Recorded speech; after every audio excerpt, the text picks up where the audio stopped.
चलिए बच्चों, chemistry class शुरुआत करते हैं। आज के इस लेक्चर्स में हम जो देखने वाले हैं, हमारा आज का मोस्ट इंपॉर्टेंट टॉपिक है जो आपके बोर्ड एग्जाम में यहाँ से कोई ना कोई क्वेश्चन जरूर पूछा जाता है। सबसे पहले हम जानेंगे प्रासरण क्या होते हैं, इसको अच्छे से समझेंगे उदाहरण सहित। साथ में इसमें आपके जो प्रासरण की प्रक्रिया होती है, इसमें एक सेमी परमेबल मेम्ब्रेन मतलब अर्धपारगम झिल्ली क्या होते हैं, कभी कभी ये भी पूछ लिया जाता है कि अर्धपारगम झिल्ली से आप क्या समझते हो। तो इन सबको अच्छे से समझने वाले हैं आप लोग। वीडियो के अंत तक बने रहिएगा, देखना आपको अच्छे से भी याद हो जाएगा, दोबारा पढ़ने की आवश्यकता नहीं पड़ेगी। तो चलिए शुरू करते हैं आज की क्लास। सबसे पहले देखते हैं ये प्रासरण होता क्या है। देखो भाई, अगर हम बात करें कि प्रासरण की प्रक्रिया होती क्या है, इसको चलिए जान लेते हैं। तो प्रासरण की अगर हम बात करें, देखो प्रासरण को आप ऐसे समझ सकते हैं, जैसे मान लीजिए ये हमारा कोई पात्र है और इस पात्र में हमने जो है विलयन ले लिया। अब इधर एक साइड में जो है, देखो जो प्रासरण और विसरण, पहले प्रासरण देखते हैं। देखो इधर मान लीजिए हमारा विलायक है, कौन है, विलायक, और ये हमारा विलयन है। क्या है ये, विलयन, ध्यान समझिएगा। और ये हमारा मान लीजिए सेमी परमेबल मेम्ब्रेन है, अर्धपारगम झिल्ली है। तो इसमें होता क्या है कि जो हमारा विलायक होता है, जल विलायक मान लो पानी है, और इधर जान लो चीनी पानी घोले हो, समझ में आ गया नहीं। ये आपका विलायक का कण है और इधर जो है विलयन है। तो विलयन में आपके विलय और विलायक दोनों होते हैं। अगर विलयन की बात करोगे तो विलय और विलायक दोनों होते हैं। तो भाई इसकी सांद्रता कम है, भाई विलायक है, शुद्ध है, तो इसमें कुछ मिला तो है नहीं, तो इसकी सांद्रता कैसी होगी, कम है।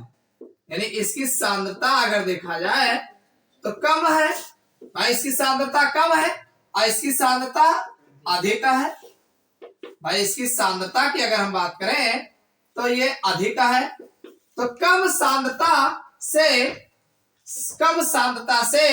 अधिक सांद्रता की ओर विलायक के अणुओं का स्वतः प्रवाह, किसके अणुओं का, विलायक के अणुओं का स्वतः प्रवाह जो होता है, और किसके थ्रू जा रहा है, अर्धपारगम झिल्ली के द्वारा जा रहा है। कैसे जा रहा है, अर्धपारगम्य झिल्ली। इसको मेन यही है, प्रासरण की प्रक्रिया में अर्धपारगम का झिल्ली का होना आवश्यक है। तो आप बताएंगे कम सांद्र विलयन से अधिक सांद्र विलयन की ओर, यानी विलायक के अणुओं का स्वतः प्रवाह प्रासरण कहलाता है। समझ में आ गया नहीं। आप बताएंगे कि विलायक के कणों का अर्धपारगम झिल्ली द्वारा कम सांद्र विलयन से अधिक सांद्र विलयन की ओर स्वतः प्रवाह, कैसा प्रवाह, स्वतः मतलब अपने आप के जाना, ये जो है प्रासरण कहलाता है। नहीं याद हुआ, समझ में नहीं आ रहा है भाई। इसकी सांद्रता, इसमें कुछ मिलाया ही नहीं हो, पानी है, तो ये इसकी सांद्रता क्या है, कम हो गई। अगर कुछ मिलाया नहीं तो सांद्रता बिल्कुल नहीं है, कोई कंसंट्रेशन नहीं है। और इसमें क्या है, इसकी अरे इसमें मिलाया हो, चीनी घोले हो, बढ़िया मीठा है, तो इसकी सांद्रता अधिक नहीं हुई। तो और बीच में हमने लगा दिया अर्धपारगम झिल्ली। तो अर्धपारगम झिल्ली का काम क्या है भाई, अर्धपारगम झिल्ली का यही एक काम होता है कि अपने में से विलायक के अणुओं को एक ओर से दूसरी ओर जाने देता है, लेकिन विलय के अणुओं को एक ओर से दूसरी ओर जाने नहीं देता है। तो वही आप बताएंगे, कम मोलर सांद्रता से अधिक मोलर सांद्रता की ओर विलायक के अणुओं का अर्धपारगम झिल्ली द्वारा स्वतः प्रवाह प्रासरण कहलाता है। समझ में आ गया नहीं। अब ये प्रासरण होता क्यों है, देखो भाई, इसमें आपने चीनी डाला है, चीनी डाल के घोले हो, तो अब ये मान लीजिए इसका कंसंट्रेशन ज्यादा है, भाई कंसंट्रेट सॉल्यूशन है। अब पानी बगलिया भरा है, तो अब ये क्या करेगा, ये इसी में जाएगा। इसमें इसलिए जाएगा कि इसको डाइल्यूट करने के लिए जाएगा। और किस लिए जाएगा, ये इसमें इसलिए जाएगा कि ये डाइल्यूशन में चला जाए।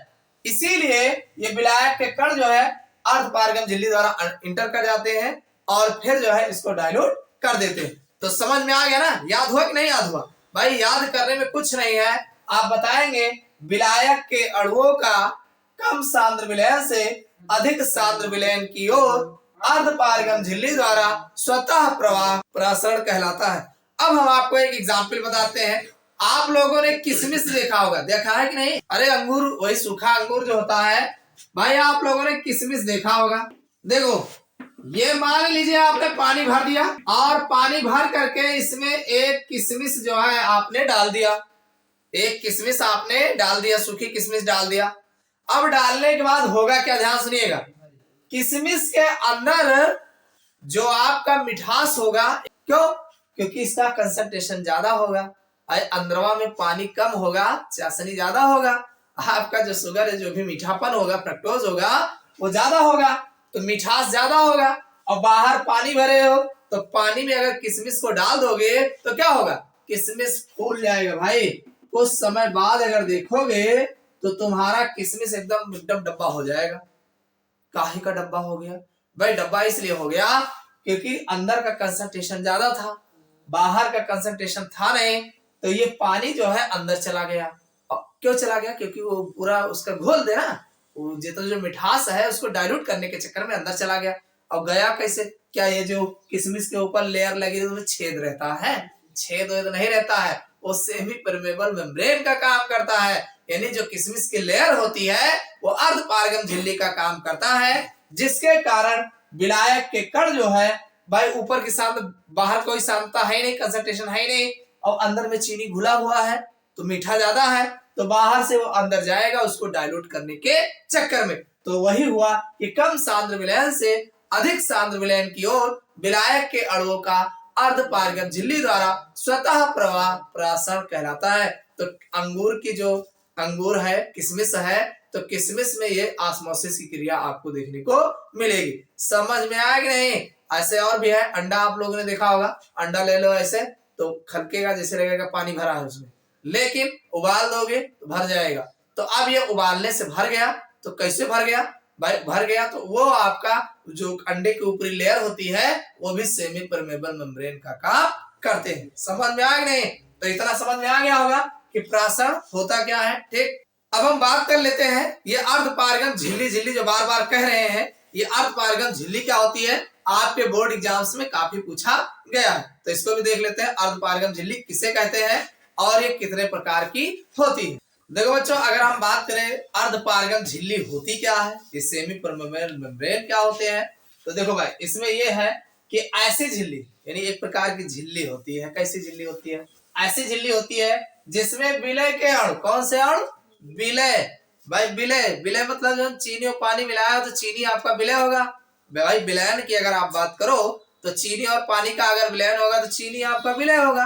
तो एक आ गया ऐसी झिल्ली जिसमें विलय के अणु एक ओर से दूसरी ओर नहीं जा पाते, यानी आपका जो चीनी है एक ओर से दूसरी ओर नहीं जा पाएगा उस झिल्ली द्वारा, ठीक है। लेकिन विलायक के अणु, जैसे पानी में घोले हो तो पानी विलायक है ना, विलायक के अणु एक ओर से दूसरी ओर निकल जाते हैं।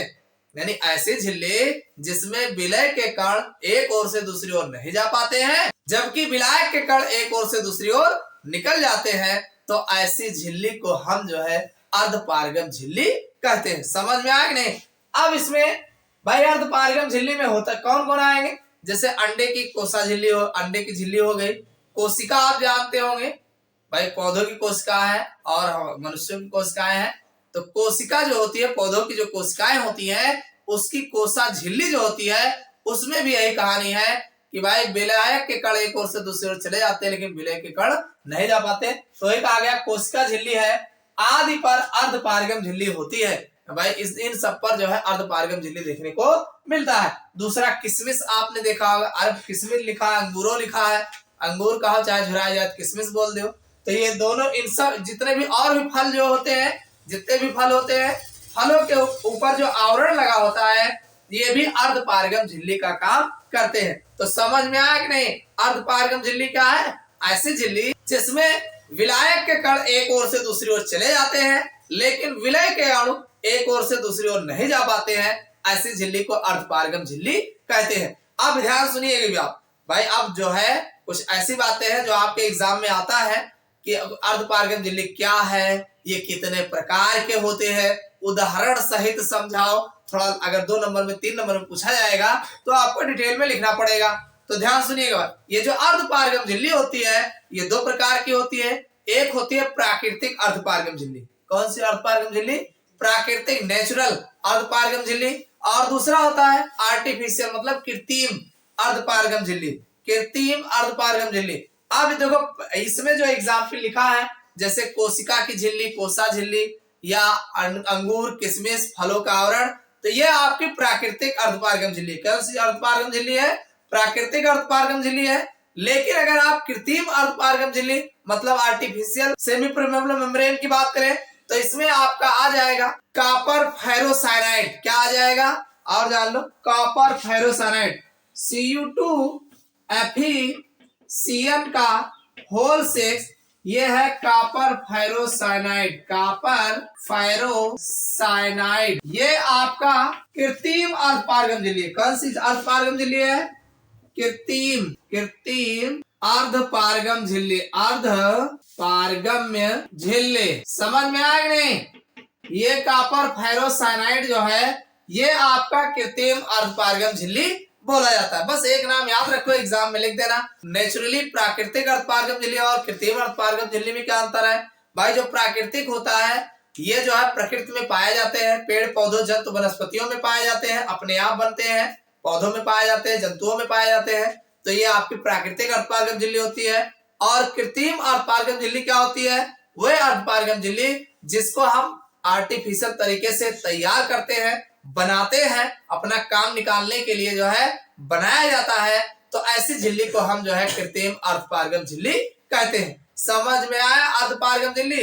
तो ये इस तरीके से आपके अर्धपारगम झिल्ली पूरा होते हैं। तो समझ में आ गया होगा कि ये प्रासरण क्या है और ये अर्धपारगम झिल्ली क्या है। अब इसमें एक और बनता है कि विसरण से आप क्या समझते हैं, तो इसको भी जान लेते हैं। विसरण किसे कहते हैं?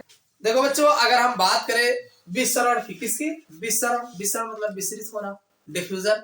अब विसरण क्या होता है तो ध्यान, जैसे सपोज करिए हमारा एक कोई विलयन है, आप लोगों ने भाई इस विलयन में आप एक क्या कर, विलयन नहीं, ये मान लो आपका विलायक है। क्या है? विलायक पानी है, पानी भरा हुआ है और इसमें आप एक क्या करें, एक टुकड़ा जो है रंग का डाल दीजिए। क्या डाल दो? रंग का टुकड़ा। रंग मान लीजिए आपका विलय हो गया, रंग कलर का टुकड़ा जो है आपका विलय हो गया। आप इस जैसे, और ये आपका विलायक है, ये आपका विलायक है। विलायक कौन होगा? वही पनिया होगा, क्यों? और ये आपका विलय है, विलय आपका है रंग का टुकड़ा, रंग का टुकड़ा, और विलायक वही जल है। ठीक, तो ध्यान सुनिएगा भाई। आप लोगों ने देखा होगा कि जब हम किसी जल में, शुद्ध जल में अगर कोई कलर का टुकड़ा डालते हैं तो क्या देखते हैं?